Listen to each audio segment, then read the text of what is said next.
Tim scende dal treno con una valigia grande e uno zaino pesante. Guarda la piccola stazione intorno a lui. C'è un piccolo bar vicino ai binari. Alcune persone parlano velocemente e una vecchia Vespa passa davanti alla stazione. Tim sente il cuore battere forte.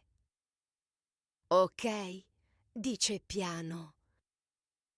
Sono davvero in Italia. Il sole è caldo e l'aria profuma di caffè. Poi vede Lucia. Lei sorride e alza una mano. Tim! Tim sorride subito. Ciao Lucia. Lucia gli dà un piccolo abbraccio. Benvenuto in Italia. Com'è stato il viaggio?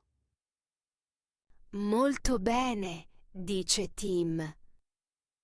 Ma il treno da Firenze era molto rumoroso. Lucia ride. Sì, i treni italiani non sono sempre tranquilli. Cominciano a camminare verso il centro del paese.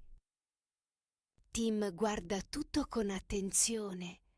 Le case antiche, i balconi pieni di fiori e le colline verdi lontano.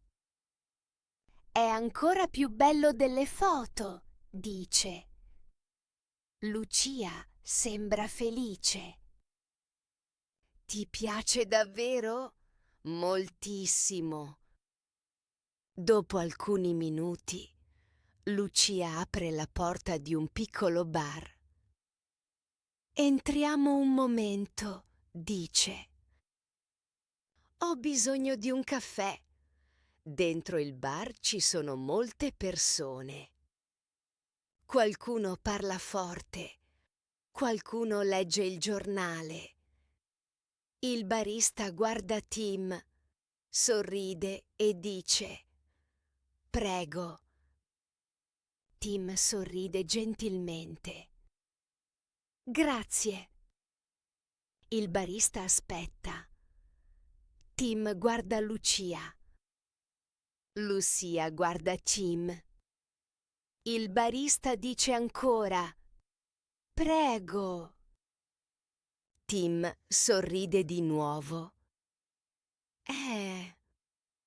Grazie mille. Lucia si gira per non ridere.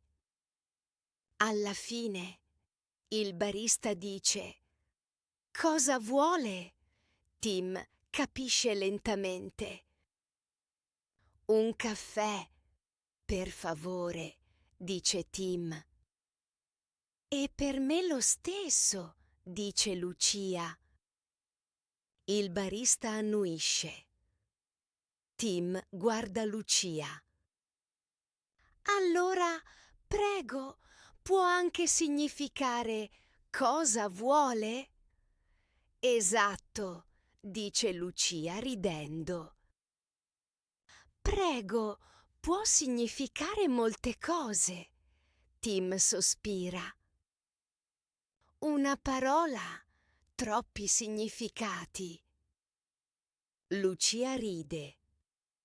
Benvenuto in Italia. Lucia e Tim si siedono a un tavolo.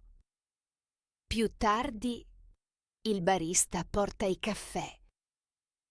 Ecco a voi, dice. Tim prende il caffè. Grazie.